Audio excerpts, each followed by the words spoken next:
Madame Stars, I'm so happy to present you Natalia, the actual chacha professional soloist champion. We just finished the summit in New York. First of all, thank you so much for being my first 2025 champion, accepting the interview. How do you feel about your competition? Yeah. Thank you, of course, for inviting me to the interview. I'm very excited to share a little bit of the journey. I'm super happy that I gave myself the opportunity to compete and to try it out. So yeah, I'm very, very happy with the results. Can you mention how many categories did you do? I think I did a lot of teams. Okay. Um I did small teams, large teams, and women's teams. Yes. Okay, yes, I think I saw some of it on your Instagram. Shortly, can you share with us how did you start dancing and well your journey until right now? Yes. Well, I started dancing since I was very little. I started with like ballet, folkloric dance back in my country in Colombia. And then I started transitioning to salsa and Argentine tango with a company that's called BNF. Some people, especially in Europe, they might know about it. Um, So yeah, I was with BNF for a long, long time. They're like my teachers. And then I came to the US. I started dancing salsa on two in North Carolina. And then I transitioned in New York. I danced a little bit with Sapphire, with Yamule, with a lot of different teams. But then I stuck with Empire, dancing with Adolfo. Yeah. Okay, do you remember your first competition? So I just, background story. I used to compete also on artistic skating, and that was like my idea of competition. But I didn't do a lot of dance competitions. I did like a few when I was very little. But I believe like 2 years ago, I did my first solo competition at the Ultimate Championship, um and then I didn't do a solo competition until now. Oh, Yeah. you made a one year competition break for with Yeah. solo. Okay, where does the idea of competing for cha-cha solo came from? So actually I had this cha-cha solo. I did it because I love the music and I thought, oh my god, I need to choreograph this song. And I choreographed it, and I was very inspired. I actually choreographed it in like one day. And a lot of people really, really liked it.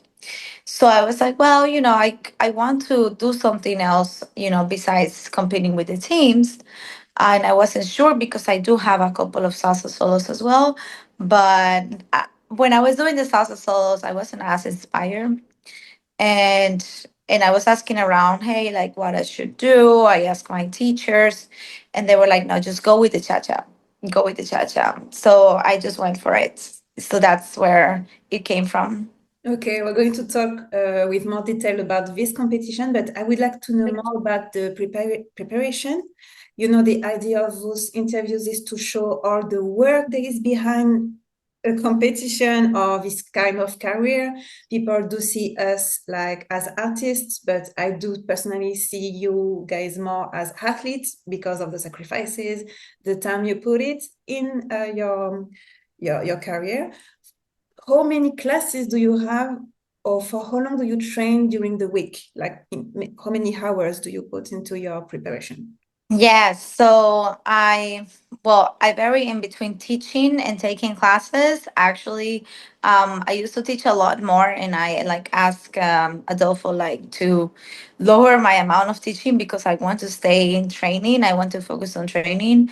So pretty much every day, I would say there are around 3 to 4 hours of classes from Monday, especially Monday. Tuesday, Wednesday, and Thursday. Those are like the days that I take in the most classes. And then usually during the weekends, we're either traveling or we're doing performances in the city. So that varies, you know. Mm-hmm. And then on top of that, you also have the rehearsals. And especially for the teams, it's a lot of rehearsals. And then on top of that, so you also have to find time to do your solo rehearsals. So that's a lot. That's also adding to that number. Mm-hmm, for sure. Do you have a full-time job or is this your full-time job? I have a part-time job right now, but I it's also like half and half. Like I also work as a part-time at Empire, so yeah, it's kind of like a full-time. Do you get to sleep your 8 hours per night or how does it go? Sometimes, Okay. I would say maybe once a week. Oh, okay. Oh, well, that's a great actually question. How many hours do you sleep per day? Usually I would say between like six. I would say is the average that I get to sleep. Okay. Some days I don't get to sleep that much because I have to, like, we have rehearsal until very late, and then I have to wake up for my other job. So some days it's 5 hours, and then some days it's like 7 hours. Like when I rest, I have like a day off during the week that helps me to like recover a little bit. So it depends. Okay. Talking about, okay, wait, give me 1 second. What does it say? It says something about you. I don't know. Say it puts your name here. Okay. Talking about recovery, how do you have any eating special habits? Do you have any recovery preparation? I don't know, massage. I don't know. It's an open question. Yes, so I try to be careful with what I eat. I know, like, especially here in the US, there are a lot of products in the food. So I try to avoid foods that have like a lot of ingredients on them. So right now I stick a lot with ketogenic diet. So meaning I only eat mostly protein, some vegetables, some fruits, some things like that. But I try to avoid carbs like potatoes, like rice. I definitely don't eat bread, some things like that. So I try to stick with a diet that it's mostly free in all of those things, and definitely drinks like always water. I don't really drink sodas or juices because it has a lot of bad ingredients, and I notice in my body when I like eat like that, and then I like try to take classes, I can't concentrate as much because I feel bloated, because I feel like I have like gases like Comfortable. going on. So it's like it doesn't let me concentrate. So I realized that eating better is also helping me to like concentrate better in classes and do better in general. So I take care a lot of that. I would say I try to stretch, not too much because unfortunately we are like running around here a lot. But whenever I feel like I am overdoing a muscle and I'm starting to feel a pain, I have like this machine that like helps me with electric signals. Oh, So you put like in your body, they're like little patches that you put in your body that it sends like electric pulses, and it helps you to relax your muscle, and it helps to recover so much. It's so good. okay. It does work. It's not a placebo effect. You do feel something after Yes. after putting it. Okay, interesting. I love it when technology does help. Truly does help people before it takes control of us. No, it's a joke. Okay, okay, perfect. What we talk about rest, eating habits, classes. Your dress. How did you design your dress? Or how does it work with the outfit? So actually, fun fact, um, back in like last year, I would say maybe even before that, I was talking with Adolfo and we were talking about doing a choreography together. And he said he wanted to make a dress that for me that it was like nude. And I was like, oh, that's a great idea. So I started designing it. And it was supposed to be for a choreography for us, which never happened. And then I was like stuck with this dress and I was like, well, why not use it for the cha-cha? So yeah, that was actually the idea. So I designed the dress. My mom did the dress. I put all the stones. So from scratch, we did it together. And yeah, it ended up pretty good.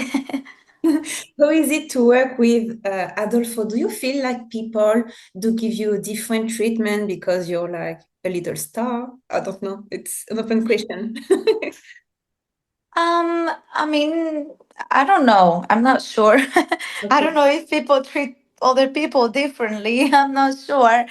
But I do feel like of course I have a lot of opportunities working with him. Mhm. I get to travel. I get to learn from him so much, which is such a blessing. So yeah, I would say that's like the main thing, that I get a lot of opportunities. Mhm. So now let's talk about the summit. This is why we are here.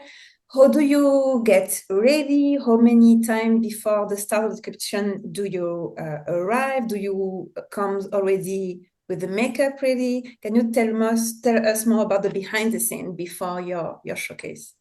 Yes. So I would say I always try to arrive like at least an hour before. But in competition, an hour before is almost like 3 hours before because it always runs late. So it's like more than enough time if you like program yourself an hour before. And I always, I take my time doing the makeup. I don't really do like crazy makeup or anything like that. And neither like with the hair, very simple, nice high ponytail. Um, but I try to take my preparation more like just calming myself, preparing mentally, being very calm, being very much like in a good mood, I think is important. And of course, like before, I listen to the music a lot and I go over the choreography in my head. I am sitting down and I start doing a little bit like how it feels, like remembering how it feels to do the choreography how I want it to be done. And so I think that's something that really helps me to like go over the choreography in like how I feel, like the feeling of my body moving. So yeah, I think that's mainly the preparation. I try to be warm, so I try to run the choreography full out like 2 3 times so that I am warm before I go, because I feel like if I go and I haven't run it once, it's gonna be not the best run. So I try to run it a few times before I actually go on stage. I think that's it. Yeah. There are two types of athletes before a competition. Are you the type who watches uh, the other dancers of a category, or the one who do not want to watch it at all before your own passage? I think it depends, because I would say if it's like, if I have like maybe a bunch of people before me, I have time to watch them. But before I go, I like to concentrate, so I don't like to watch right before I go. I would say maybe like two competitors before I go, I stop watching and I am okay, let's focus now. After I finish, I watch everybody. I love watching people and supporting people. So I but before I compete, I try to focus for sure. Do you still have the same stress before a competition than you do before a show, or it's different? A what? Do you feel the same stress before a competition and before a show, or it's a different kind of stress? Oh no, it's different for sure. The stress is different because in competition it's like more they're gonna evaluate your technique and how clean you can perform the routine versus when you are like in show it's more about connecting with the people, it's more about energy, so it's different feelings. And also like as a performer I go with a different focus. I know for competition it's about me being clean and not so much energy, because sometimes as a dancer you want to put a lot of energy, but when you put a lot of energy then all the steps in the choreography start to look a little bit sloppy, they don't look as clean as clear. So in competition, it's very important for me to focus and be mindful about my energy so that the steps are really clean. Mhm. Do you have a lucky charm gesture? I don't know the translation in English before going on the dance floor, or not at all? Or do you think about someone Mhm. specifically? I mean, I always pray. I Oh. think that's my lucky charm. I always I'm like, okay, let's go. Mhm. I think that's my lucky charm that I've developed, always since a kid. Yeah. And after the competition, do you have one to close your showcase? No, no, not really. I think just I like to share with the people that I love, and that's it. Mhm. Yeah. Okay. So you did your cha-cha showcase. How did you feel after that? How did the result waiting happen? Yes. So I think um for me when I compete to see how I do, to for me to judge me. So when I did it, I felt like, okay, I think I did the best I could. And it was funny because actually on the competition, I have some pants that have like very big bottoms. So they're like flare pants. And one of my heel got stuck in the pant. But it was in a part where it's kind of hard to tell because I'm like shuffling my feet, and so you can really see when my heel gets stuck in there. So that was like the only thing that I was like, but the rest I felt pretty good. I felt like I did my best. That everything was as clean as I could possibly do it. I am a little bit judgy, and I know like I do like a spin into the floor that it wasn't like perfect, but it was still okay. It came out okay. So it was in general good. I felt good, and I think everything is more about the work that you do before. When you work a lot before, when you compete, is it's hard to mess it up. But if you don't do enough work, if you don't prepare yourself, then it's like you are just risking things.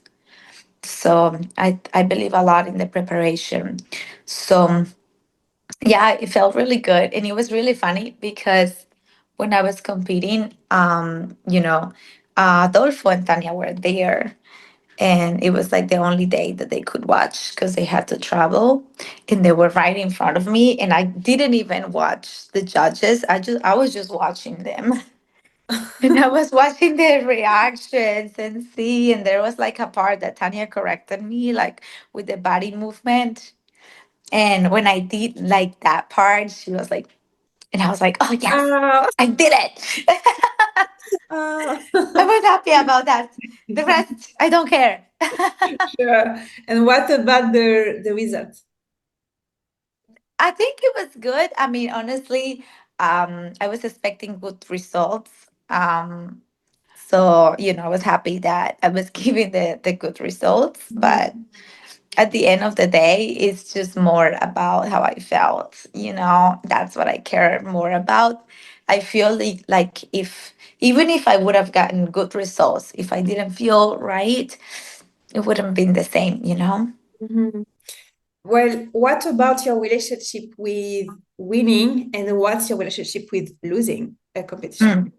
Mm. Yeah. So actually, I feel like for me is more like I don't care so much about the results.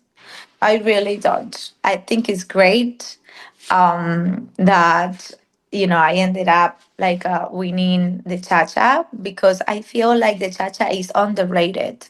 Mhm. You know, there is a lot of salsa soloists and they are all so good. Cha-cha, there are not so many competitors, and it's such a shame because cha-cha is so beautiful. So also like the reason why I wanted to compete in cha-cha is because it's also underrated.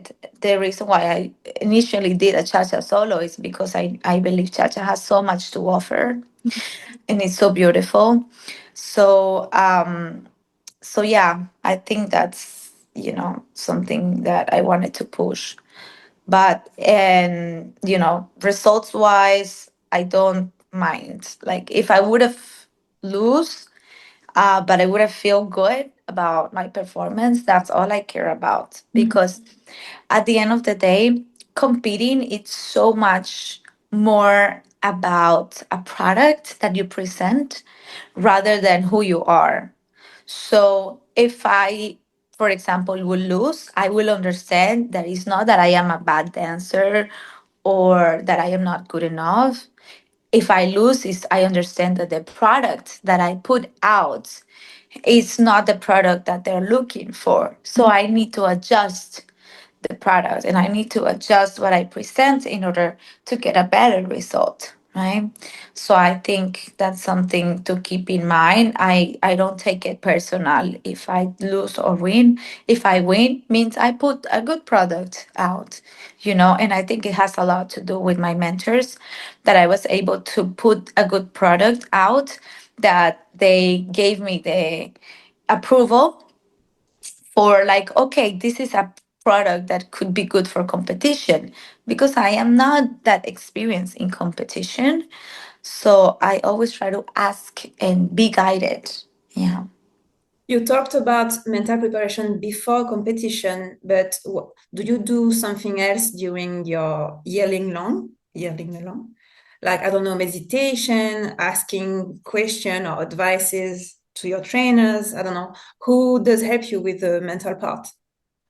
I think just in general, I've had a lot of like competition when I was like doing artistic skating.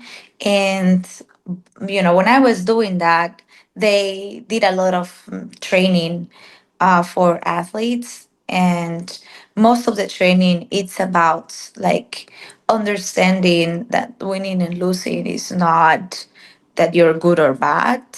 It's about the product that you present.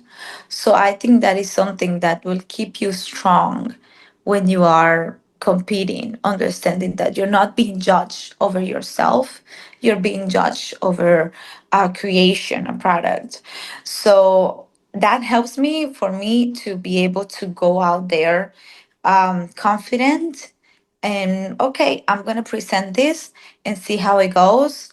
Um, but also it's a lot of stress because people are expecting a lot coming from me that I have been given the opportunity to dance with Adolfo. So at the same time it's a little bit stressful, so I try to always ask, hey, can you look at the choreography? What do you think? What should I do? How can I do it better? What do you think I should change? That's the most important part for preparation, in my opinion. I think mentally it's just about being strong and understanding and being confident. That's something that I think you have to develop over the years. Yeah, but I think that's most of the preparation, and of course like physical preparation, right? But I think mentally it's more about confidence. Mhm. What would you like the main public to know about the life of being a performer and competitor? People might not know. Mm, there's so much that we give out. There's so much that we give up. Like I couldn't have a normal life, like, oh, like maybe have like marry, kids, job, all of these things that sometimes you're like, wow, that it must be nice, right? And then you have people that have that, and they look at people like me, like, wow, she Mhm. doesn't have anything to worry about. She's just dancing, traveling the world, But I think, the struggle financially that we endure, the struggle, because in New York is very expensive, everything. So we have to constantly be looking, okay, how do we pay rent? How do we pay this, right? And also all the pressure of the people, you can't have a bad day and teach, right? It's not something like, oh, I'm not gonna show up and be like, okay, guys, 5, 6, 7, I can't do that. So it's also that pressure that people sometimes don't fully understand. So I would say it's a lot of pressure mentally that you just have to be really showing up not only for yourself, but for the people that you serve, for the students. Mhm. Wow. What would be your ultimate dream in your career? My one. What would be your ultimate dream or goal in your career? I think my ultimate goal will be to keep dancing, keep creating, and really try to touch as many lives as possible in a positive way. I would say I like to work a lot with women because I feel that we need so much support. And it's so difficult in the world that we live in to be a woman. So I think through dance, my ultimate goal is to really touch the lives of women and make them confident and make them understand that nobody can tell a woman what the value is, what her value is, that we create that for ourselves. And and yeah, so I think that's my ultimate goal. I love that. You got me almost emotional.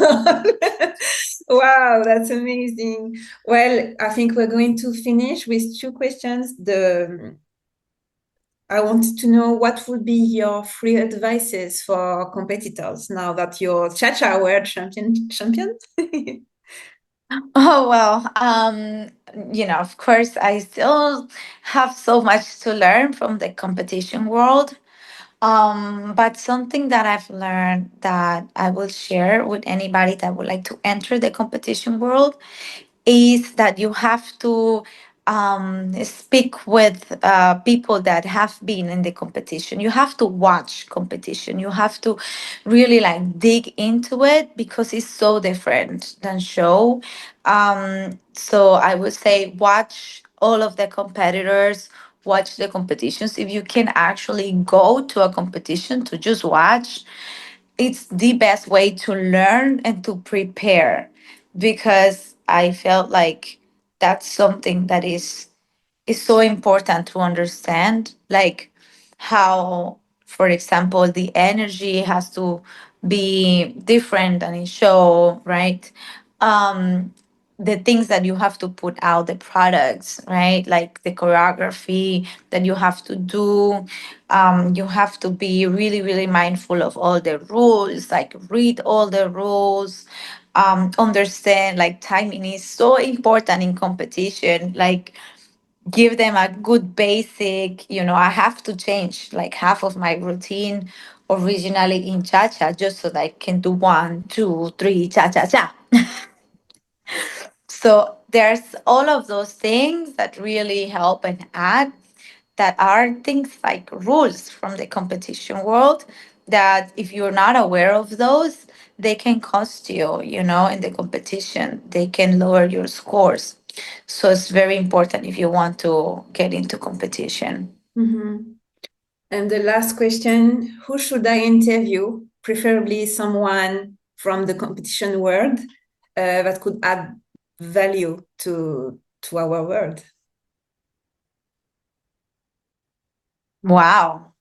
Um, I mean, for me, the biggest, most amazing um, in the competition world is Billy Fajardo. He knows so much about competition. He's been doing it for so long. He's like a pioneer of competition, and he really has like so much to add, to speak, to give to the world. That I would say he's like, you know, he is the top of the top. Yeah. Mhm. Well, thank you so much, Natalia. For real, I just love that interview. It went so fast. Or is it me? No. Thank you Yes. so much. All the contact, if you want to support, follow Natalia or on the bio, of course. Please follow us and see you soon. Ciao, ciao.